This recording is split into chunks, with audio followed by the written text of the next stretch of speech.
Hi guys, you're watching MadeInShanghai.tv. You've got your business running? Good. You want to expand it? Better. Patrick, an organizational development specialist, will share with us key points. Alors, le nom de ma société, c'est Chibi7 et Associates. D'accord. Donc, effectivement, le siège du groupe est à Shanghai. C'est un petit bureau avec donc 12 personnes qui sont de profils divers et variés, des consultants ayant des spécialités telles que la philosophie taoïste ou les arts martiaux traditionnels chinois. Ce sont des gens qui, eux, vont avoir un focus sur des programmes essayant de mélanger ce qu'on appelle les best practices que l'on a dans la partie ouest du monde et les best practices traditionnelles asiatiques, d'accord, notamment dans le contexte du coaching et de l'implémentation du changement. On a aussi des personnes spécialisées dans le risk management, des personnes spécialisées dans le coaching médical, dans le sens où on a un docteur, un médecin qui travaille avec nous aussi, qui fait lui du coaching plus life balance, d'accord, tout ce qui est diététique, tout ce qui est gestion du stress dans le milieu de l'entreprise.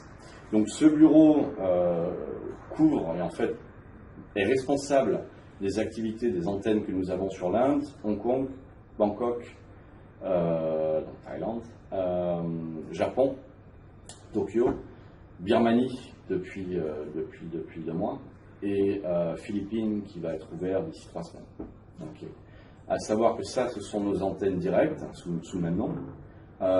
Et nous avons un réseau de partenaires exclusifs au travers le monde dans à peu près 80 pays. Donc c'est une petite société internationale. La discipline dans laquelle je suis est une discipline qui est récente, qui a encore une fois moins de 60 ans, qui est en fait l'amalgame de plusieurs sciences, si on peut appeler ça comme ça.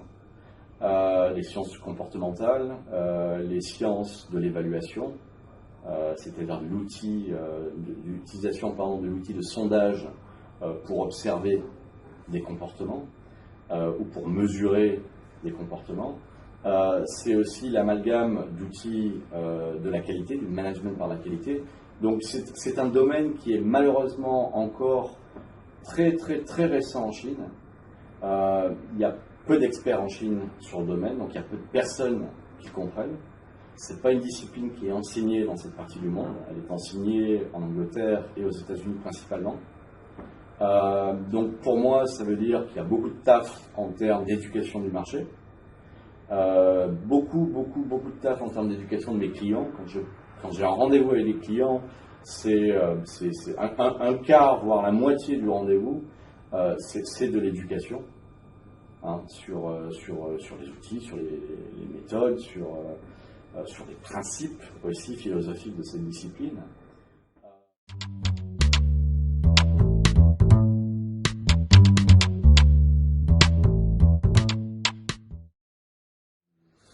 C'est un phénomène régulier d'avoir justement certains de mes clients qui ont cette problématique de développement de leurs opérations, développement de leur activité. Donc passer du statut de petite entreprise à moyenne et éventuellement grosse entreprise, des statuts principalement organisationnels, dans le sens où quand on gère une petite structure, les rapports sont directs.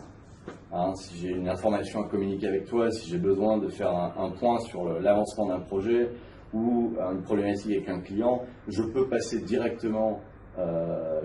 message directement à la bonne personne quand je travaille avec 10, 15, 20 personnes. Le problème, c'est qu'une fois qu'on passe sur des structures plus importantes, il y a un besoin malheureusement de hiérarchie qui se met en place.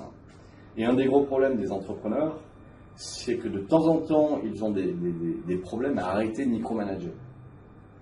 Et c'est ça le gros truc, c'est que l'entrepreneur de base, surtout en Asie, surtout en Chine, l'entrepreneur, donc, on va dire, d'une petite structure ici, c'est quelqu'un qui va avoir un besoin, encore une fois, sur la Chine, je parle de la Chine, d'être micromanager pour réussir à faire ce qu'il a à faire.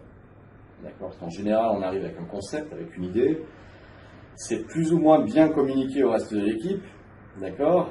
Qui est en général, pour des raisons culturelles, des équipes plutôt jeunes.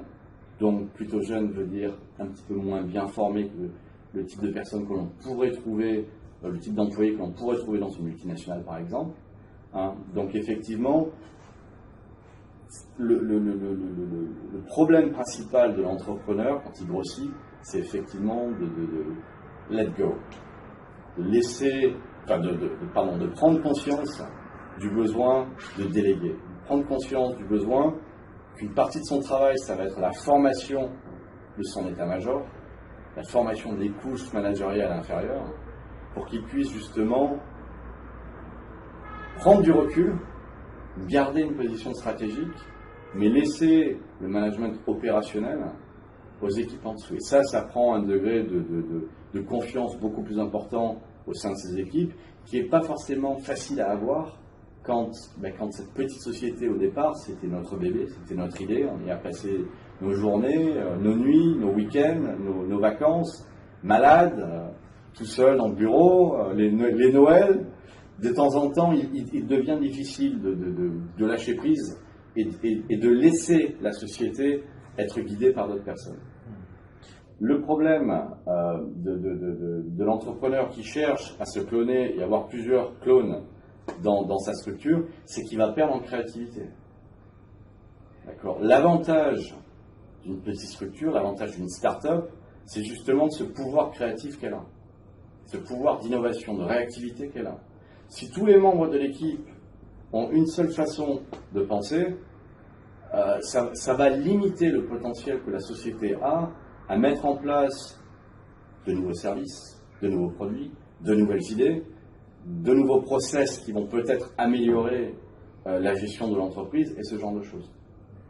Okay. Et on se retrouve au final avec une petite structure qui a beaucoup de mal en général à grossir.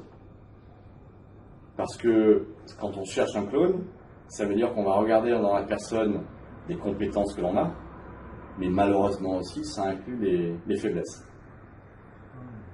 Il faut trouver quelqu'un qui est complémentaire, avec qui il y a une connexion, il y a un canal de communication qui existe, mais les meilleurs tandems sont en général des tandems de personnes qui sont complémentaires, pas qui sont similaires.